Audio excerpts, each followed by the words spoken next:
Father बोलते हैं, he is considered to be the father of Indian sociology, okay, क्योंकि उनकी वजह से ही हम कह सकते हैं सोशियोलॉजी इंडिया में आया है। तो सबसे पहले जो थे sociology as a subject introduce हुआ था बॉम्बे यूनिवर्सिटी में in the year 1919। So Bombay university में पैट्रिक गिब्स करके एक थे, इन्होंने सोशियोलॉजी डिपार्टमेंट को एस्टैब्लिश किया था बॉम्बे यूनिवर्सिटी में। सो उनके जाने के बाद इन द ईयर 1924 हमारे जीएस घुरे ने टेक ओवर कर लिया as the head of the department of sociology in Bombay university. So इसीलिए उनको फादर ऑफ इंडियन सोशियोलॉजी माना जाता है। उनका जन्म हुआ था 1893 में and he died in 1983 and he is from Maharashtra. वो कहाँ के थे? वो महाराष्ट्र के थे।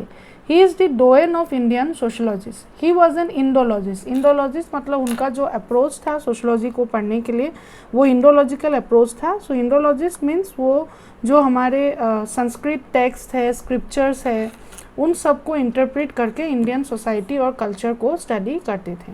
और उनका जो डॉक्टरल थीसिस है that is caste and race in India 1924। सो यहाँ पे हमारा हिंदी में भी है, तो मैं आप लोग को जब ये पीडीएफ सेंड कर दूँगी टेलीग्राम ग्रुप में, आप पीडीएफ से इसको हिंदी में भी आप देख के पढ़ लेंगे।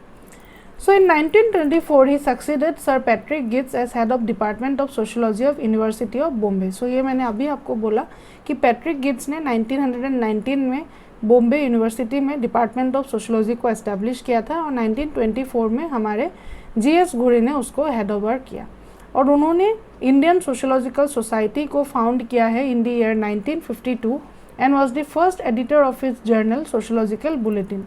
तो सोशियोलॉजिकल बुलेटिन जो है इंडियन सोशियोलॉजिकल सोसाइटी का, उस जर्नल के वो फर्स्ट एडिटर थे। So Ghurye is referred to as a theoretical pluralist. So उनको थियोरिटिकल प्लूरलिस्ट बोलते हैं कि बहुत सारे थ्योरीज को मिला के वो अपना स्टडी करते थे और बहुत सारे मल्टीपल मेथड्स यूज़ करते थे to study Indian society and culture, तो इसलिए उनको हम थियोरिटिकल प्लूरलिस्ट बोलते हैं। He relied both on empirical and textual methods for studying Indian sociology. So empirical study और टेक्सुअल मेथड्स दोनों पे वो फोकस करते थे, बट बेसिकली उनको हम इंडोलॉजिस्ट ही बोलते थे क्योंकि मेन फोकस उनका टेक्सुअल मेथड्स पे ही था टू स्टडी इंडियन सोसाइटी।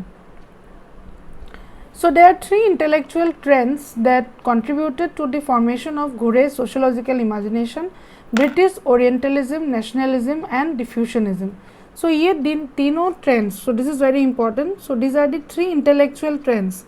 घुरे का जो सोशियोलॉजिकल इमेजिनेशन है, इंडियन सोशियोलॉजी को पढ़ने का जो उनका आइडिया है, कंट्रीब्यूशन है, वो 3 इंटेलेक्चुअल ट्रेंड से आया है। पहला है British orientalism, second is nationalism and third is diffusionism. Ghurye argued that Indian civilisation was formed through the slow assimilation of non-Aryan groups to Hinduism and that the caste system spread through the same process of cultural diffusion. So Ghurye का जो एक हमारा theory of origin of caste है, racial theory of origin of caste, Herbert Risley के साथ, वो हम घुरे का भी नाम लेते हैं क्योंकि वो भी इस चीज़ को ही मानते हैं कि diffusion, spread of cultural features from one place to another led to the formation of the caste system. और घुरे ने 6 फीचर्स दिया है कास्ट सिस्टम का। सो ये भी इम्पॉर्टेंट है, ये 6 फीचर्स क्या क्या है। First is segmentation, second is commensality, hierarchy, civil and religious disabilities, fixed occupation and endogamy. So ये जो 6 फीचर्स है कास्ट सिस्टम का, इसको भी आपको बहुत अच्छे से याद रखना है। He call tribes as backward Hindus. So हमारे जो शेड्यूल ट्राइब्स है इनको ये बैकवर्ड हिंदूज कह के बुलाते थे। He said that Hindu religion has been defined as Varna Ashrama Dharma. Yes, so Hindu religion है, जो हमारा हिंदू धर्म है, उसको वर्ण आश्रम धर्म बोलते हैं। और उन्होंने 2 टाइप्स ऑफ एक्सोगमी के बारे में बात किया है, 2 types of exogamy. So what are that 2 types of exogamy? One is sapinda and the second is gotra exogamy. So sapinda I think आप सबको पता है। सपिंडा रूल जो है हमारे हिंदू सोसाइटी में हम फॉलो करते हैं कि फादर के साइड से 7 जनरेशन तक और मदर के साइड से 5 जनरेशन तक शादी नहीं हो सकती है, बट बाद में लेटर वो थोड़ा सा जनरेशन कम करके फादर के साइड से 5 जनरेशन तक और मदर के साइड से 3 जनरेशन तक हमारा आपस में शादी नहीं हो सकती। So that is sapinda exogamy and gotra exogamy. I think all of you know कि सेम गोत्र में शादी नहीं हो सकती है। He supported the assimilation of tribes. So ये कहते थे कि जो हमारे ट्राइब्स है या शेड्यूल ट्राइब्स है उनको मेन स्ट्रीम हिंदू सोसाइटी में हमें एसिमिलेट करना है। और उन्होंने फील्ड वर्क किया था महादेव कोलिस में। और caste is Brahmanical child of Aryan invention. So caste उनके लिए क्या है, it's the Brahmanical child of Aryan invention. So ये एक स्टेटमेंट है, इससे भी क्वेश्चन आ सकता है। सो ये कुछ इनके फेमस बुक्स है। Caste and race in India 1932, culture and society 1952, Indian sadhus 1953, family and kin in Indo European culture 1955, Cities and Civilization 1962, Gods and Man 1962, Anatomy of a Rural Urban Community 1962, Scheduled Tribes 1963, Religious Consciousness 1965. So ये हमारे अच्छा और भी books है। Indian costume 1966, social tensions in India 1968, whither India 1974, Indian acculturation 1977, Vedic India 1979, bringing cauldron of North East India 1980, लोनिकान then and now. So ये कुछ important books हैं हमारे जीएस घुरे के। सारे बुक्स को आपको याद रखना है, that is not an option, क्योंकि हर एक बार नेट के एग्ज़ाम में क्रोनोलॉजिकल बेस्ड आपको बुक्स दिए होंगे किसी ना किसी ऑथर के, उनको आपको अरेंज करना है। तो जिसके कारण आप लोग को बुक्स के साथ along with the year of publication याद रखना पड़ेगा ही पड़ेगा। Yes. Then next comes Radha Kamal Mukherjee. He was born in 1889 and he died in 1968. So R.K. Mukherjee is considered to be one of the pioneers of sociology of India and he was born in West Bengal. So West Bengal में इनकी जन्म हुई थी। He has been compared with Talcott Parsons for providing a general theory of society. He strongly advocated the interdisciplinary or transdisciplinary approach in social studies. सो इनका approach क्या था sociology को पढ़ने के लिए, ट्रांसडिसिप्लिनरी या इंटरडिसिप्लिनरी अप्रोच इनका था। और उनका पीएचडी डिग्री उनको कब मिला, इन the year 1920 from Calcutta university. और उनकी थेसिस का नाम है socio economic change in rural India. और इनके मेजर कॉन्ट्रीब्यूशंस है, इंडियन कल्चर के ऊपर इनका काम है, सोशल वैल्यूज़ के ऊपर इनका काम है, concept of universal culture, regional sociology, social ecology. So ये सब इम्पॉर्टेंट एरियाज़ है जहाँ पे राधा कमल मुखर्जी का काम है। और उन्होंने इंडियन सिविलाइजेशन या भारतीय सभ्यता के ऊपर भी काम किया है, अध्ययन किया है। और ये इनके इम्पॉर्टेंट बुक्स है, the foundations of Indian economics 1916, rural economy of India 1926, regional sociology 1926, the land problems of India 1927, Sociology and Mysticism 1937, The Theory and Art of Mysticism 1937, The Institutional Theory of Economics 1940, Indian Working Class 1945, Social Profiles of a Metropolis 1963, The Land Problems of India 1927, Introduction of Social Psychology 1928, A General Theory of Sociology 1956, The Social Structure of Values 1949, Man and His Habitation 1940, Races, Lands and Foods 1946, Introduction to Social Psychology 1928. So these are some of the important books of Radha Kamal Mukherjee. फिर उसके बाद next thinker है हमारे M.N. Srinivas और इनका जन्म हुआ था 1916 में and he died in 1919. So M.N. Srinivas is considered as one of the first generation sociologists in post independence India. So post independence India मतलब 1947 के बाद इनको फर्स्ट जनरेशन ऑफ सोशोलॉजिस्ट माना जाता है। और इनका जन्म हुआ था मैसूर में ऑन 16 नवंबर 1916। और इन्होंने ज़्यादा फील्ड वर्क के ऊपर फोकस किया था and gathering empirical data rather than indological approach to construct his way of doing sociology. So इसी में इनका फेमस फील्ड व्यू और बुक व्यू आ जाता है। तो अगर मैं बुक व्यू की बात करूँ तो इंडोलॉजिकल अप्रोच हमारा बुक व्यू अप्रोच है, but field work is a empirical analysis, जिसमें फील्ड में जाके हम डेटा कलेक्ट करके हम अपनी स्टडी कंडक्ट करते हैं। तो M.N. श्रीनिवास इस पे ऊपर ज़्यादा फोकस थे। ही completed his doctorate under supervision of GS घुरे। तो GS घुरे जो थे इनके गुरु थे, तो उनके अंदर इन्होंने PhD कंप्लीट किया। फिर 1945 में उन्होंने एक सेकेंड डॉक्टरेट करने के लिए ऑक्सफोर्ड यूनिवर्सिटी गए, और ऑक्सफोर्ड यूनिवर्सिटी में इनको किन के साथ काम करने का मौका मिला, A.R. Radcliffe Brown and Evan Spicer. और ये दोनों ही कौन से अप्रोच को फॉलो करते हैं, A.R. रैटक्लिफ ब्राउन आप सबको पता है स्ट्रक्चरल फंक्शनलिज्म। सो इन्हीं से इन्होंने रैटक्लिफ ब्राउन से ही स्ट्रक्चरल फंक्शनल पर्सपेक्टिव को M.N. श्रीनिवास ने अप्लाई किया। अपना जो स्टडी उसने किया था कहाँ पे, क्रूक्स के ऊपर। So religion and society among the Coorgs of south India, so वहाँ पे उन्होंने इंटेंसिव फील्ड वर्क किया था 1940 से 42 के बीच, और इसी में उन्होंने स्ट्रक्चरल फंक्शनल अप्रोच को यूज़ किया इस सोसाइटी को, क्रूक समाज को पढ़ने के लिए, उसका अध्ययन करने के लिए।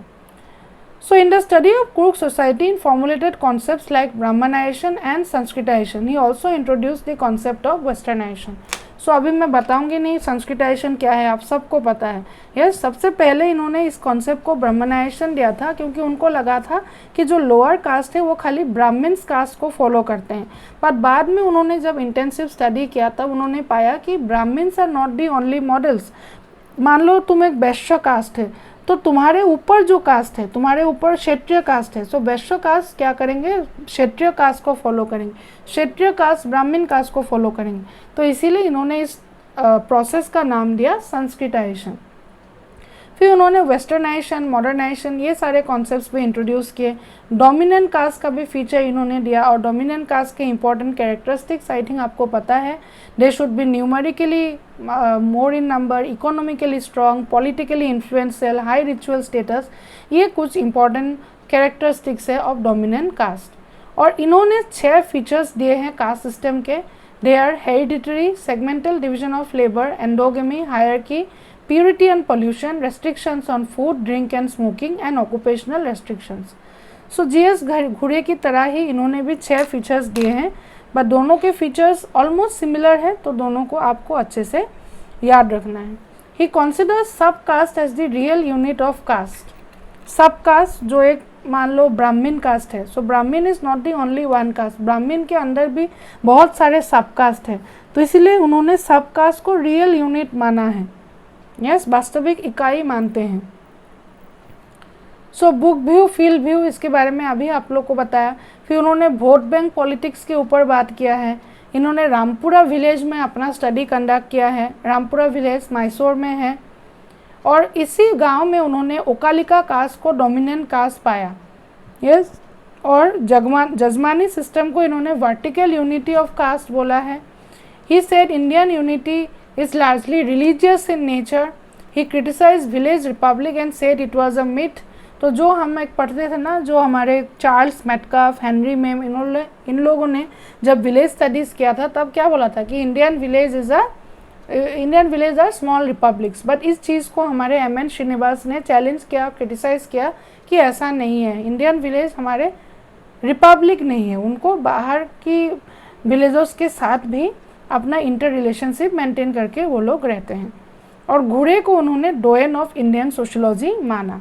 ठीक है, भारतीय समाजशास्त्र का पुरोधा कहाँ, GS घुरे को ना। ये इनके कुछ इंपॉर्टेंट बुक्स है। Family and marriage in Mysore 1942, religion and society among the Coorgs of south India 1952, India's villages 1960, caste in modern India and other essays 1962, India social structure 1969, remembered village 1976, dimensions of social change in India 1977, the dominant caste and other essays 1987, the cohesive role of Sanskritization and other essays 1989, Indian society through personal writings 1996, on the living revolution and other essays 1992, social change in modern India 1966. So ये इनके कुछ important books है ना। उसके बाद हमारे next important thinker है B.R. Ambedkar. सो इनका जन्म हुआ था 1891 में, और ही डाइड इन 1956।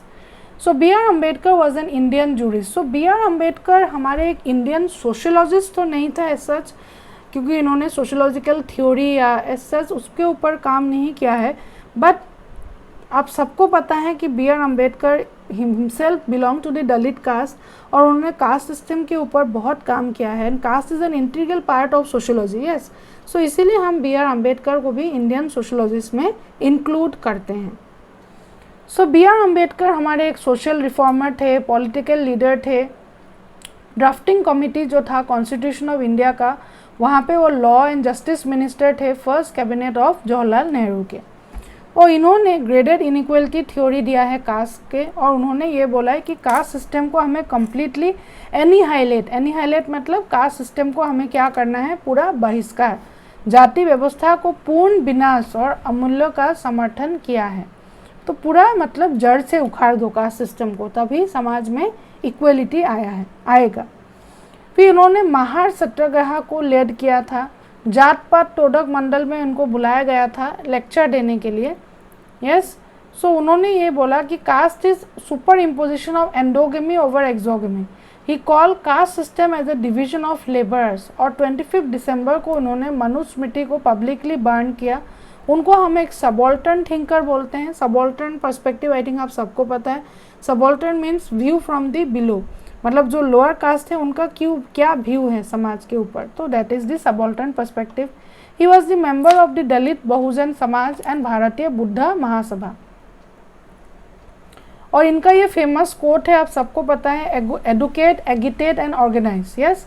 शिक्षित करो, आंदोलन करो और संगठित हो। So this is a famous quotation of B R Ambedkar, you have to remember this. He also form the All India depress class association. So Akhil Bharatiya Dalit Varg Sangh का भी गठन किया इन्होंने। He call the constitutional remedies as the heart and soul of the Indian constitution. So सैद्धांतिक उपचार, जैसे constitutional remedy क्या है, हम कहते हैं कि कास्ट सिस्टम में हम लोअर कास्ट में इनइक्वलिटी है, बट हमारे इंडियन कॉन्स्टिट्यूशन में हमारे पास प्रोविजन है और प्रोटेक्टिव डिस्क्रिमिनेशन। सो इसीलिए जो ये कॉन्स्टिट्यूशनल रेमेडीज है, इसको ये भारतीय संविधान का हृदय और आत्मा मानते हैं। और ये इनके इम्पॉर्टेंट बुक्स है। The untouchables who are they 1946, who were the Shudras 1946, state and minorities 1947, emancipation of the untouchables 1943, annihilation of caste 1936, against the madness of Manu Buddha and his Dharma. So ये कुछ इम्पॉर्टेंट बुक्स हैं हमारे बी आर अम्बेडकर के। सो इनको आपको याद रखना है। The next thinker is Iravati Karve 1905 to 1907। So Iravati Karve भी जो थी हमारी जी.एस. घुरे के ही स्टूडेंट थी। Okay, she was also a student of G S. Ghurye. तो इसीलिए इनका भी जो अप्रोच है सोसाइटी को पढ़ने का, दैट इज इंडोलॉजिकल। सो वो भी एक इंडोलॉजिस्ट ही थी। सो वो एक एंथ्रोपोलॉजिस्ट थी, एडुकेनिस्ट थी, महाराष्ट्र में उनका जन्म हुआ था। और वो एक स्टूडेंट थी जी.एस. घुरे की। और she was the founder of Indian sociology and sociology in India. She has been claimed to be the first female Indian sociologist. So पहली महिला भारतीय समाजशास्त्री के नाम से जानी जाती है। और इंडोलॉजिकल अप्रोच ही इन्होंने यूज़ किया to study Indian society. In her famous book Kinship Organization in India, she divided India into 4 zones: Northern, Southern, Eastern and Western India based on language, caste and family organization. So ये तो famous book है हमारी इरावती कार्भे के, kinship organisation in India. तो इस book में उन्होंने family, marriage, kinship of all over the India को स्टडी करने की कोशिश की। और जिसके कारण उन्होंने उसको स्टडी करने के लिए उन्होंने इंडिया को 4 जोन्स में डिवाइड कर दिया: नॉर्दर्न, साउदर्न, ईस्टर्न और western. She also worked on epics and Yuganta is a famous book on the main characters of Mahabharata which won her Sahitya Akademi award in 1968। सो कुछ जो हमारे रामायण, महाभारत, ये जो हमारे एपिक्स है, इसके ऊपर भी इन्होंने काम किया है। युगांता करके एक फेमस पुस्तक उन्होंने लिखा जिसमें महाभारत के ऊपर उन्होंने मेन कैरेक्टर्स है उनके ऊपर काम किया है। और इसके कारण उनको साहित्य अकादमी अवार्ड भी मिला है 1968 में। She was the first one to open anthropology in Pune university. She also called caste as an extended kin group. So Pune university में सबसे पहले सोशियोलॉजी एंथ्रोपोलॉजी डिपार्टमेंट खोला और जाति को एक विस्तारित राज समूह कहा। और ये इनके इम्पॉर्टेंट बुक्स है: kinship organised in India 1953, the wheels of western Khandesh 1958, Hindu Society and Interpretation 1961, Group Relations in Village Community 1963, Maharashtra Land and People 1968, Uganda The End of an Epic 1968. So ये इनके फेमस बुक्स है along with year of publication, आप जरूर इनको याद करो. Then the last thinker that we are going to study is M.K. Gandhi, that is Mahatma Gandhi. और महात्मा गांधी को कौन नहीं जानते, सब जानते हैं. Mahatma Gandhi is the father of our nation. But Mahatma Gandhi को क्यों हम इंडियन सोशोलॉजिस्ट मानते हैं? क्योंकि उन्होंने भी विलेज, फ्रीडम, फिर इकोनॉमी, बहुत सारी चीज़ों के ऊपर, कास्ट सिस्टम के ऊपर काम किया है जो हमारे सोसाइटी के ऊपर और डायरेक्टली सोशोलॉजी के ऊपर भी इन्फ्लुएंस करते हैं. तो इसीलिए उनको भी हम इंडियन सोशोलॉजिस्ट में इंक्लूड करते हैं. So M.K. Gandhi believed in the Swadeshi model of development. He believed in Swaraj and trusteeship. He used the term Harijan for untouchables. He played a huge role in the Indian nationalist movement and is known as the father of a nation. So these are common things. उनको हम राष्ट्रपिता बुलाते हैं. Yes, स्वदेशी model में वो विश्वास करते थे. भारतीय राष्ट्रवादी आंदोलन, नेशनलिस्ट आंदोलन में बहुत इम्पॉर्टेंट रोल प्ले करते हैं. वो बहुत सारे सोशल मूवमेंट्स, जो पेजेंट मूवमेंट्स हम पढ़ते हैं ना, बारडोली सत्याग्रह, चंपारण सत्याग्रह, ये सब में भी इन्होंने पार्टिसिपेट किया. He believed in deconstruction, decentralisation और grass root democracy and therefore he believed villages as republic. So ये क्या कहते थे कि विलेज जो है वो रिपब्लिक है. जैसे M.N. श्रीनिवास ने बोला कि village Republic is a myth, but हमारे महात्मा गांधी ऐसे नहीं थे. ये भी बिलीव यही करते थे कि village are little republics in themselves. So इसीलिए विलेजर्स को भी एक लोकल फॉर्म ऑफ गवर्नमेंट चलाने को मिलना चाहिए. तो इसीलिए ग्रास रूट डेमोक्रेसी या डिसेंट्रलाइजेशन के ऊपर ये बिलीव करते थे. He was a supporter of Hindu ideals and values. The philosophy of Gandhi is known as philosophical anarchist. So ये वाला टर्म आप याद रखो, philosophical anarchist. ओके, दार्शनिक अराजकतावादी के रूप में जाना जाता है. दार्शनिक अराजकवाद. ओके, सो ये टर्म अगर आ जाएगा तो who is considered to be this philosophical anarchist, तो वो होगा हमारे महात्मा गांधी. और महात्मा गांधी ने 5 फोल्ड मॉरल प्रिंसिपल्स दिए हैं, 5 नैतिक सिद्धांत. सो क्या क्या है? ट्रूथ, सत्य, नॉन वायलेंस, अहिंसा, नॉन स्टीलिंग, चोरी ना करना, नॉन पोबेशन, अपरिग्रह और सेलिबेसी, ब्रह्मचार्य. सो ये 5 मॉरल प्रिंसिपल्स इन्होंने दिए हैं या नैतिक सिद्धांत दिए हैं. और उन्होंने, अब ये याद रखो, शेड्यूल कास्ट को इन्होंने क्या बुलाया? हरिजन. तो इसीलिए शेड्यूल ट्राइब्स को इन्होंने क्या बुलाया है? गिरिजन. सो गिरिजन क्या है? Schedule tribes. और ये टर्म हमारे महात्मा गांधी ने दिया है. राम राज्य का थ्योरी भी, सिद्धांत भी इन्होंने दिया है. और एक थ्योरी दिया है ओसेनिक सर्कल्स का, समुद्रिक व्यक्ति, ओसेनिक सर्कल्स का थ्योरी भी महात्मा गांधी ने दिया है. He was a supporter of cottage industry, मतलब कुटीर उद्योग के ये समर्थक थे. He was a functionalist from a sociological point of view, मतलब समाजशास्त्रीय दृष्टि से ये प्रकारवादी थे. He was a supporter of the varna model but criticise the caste system. So चतुर्वर्ण मॉडल जो है उसको ये सपोर्ट करते थे, बट कास्ट सिस्टम जिसमें इनइक्वलिटी है, हायर कास्ट लोअर कास्ट को डिस्क्रिमिनेट करते हैं, इनइक्वलिटी होता है, उसको वो सपोर्ट नहीं करते थे.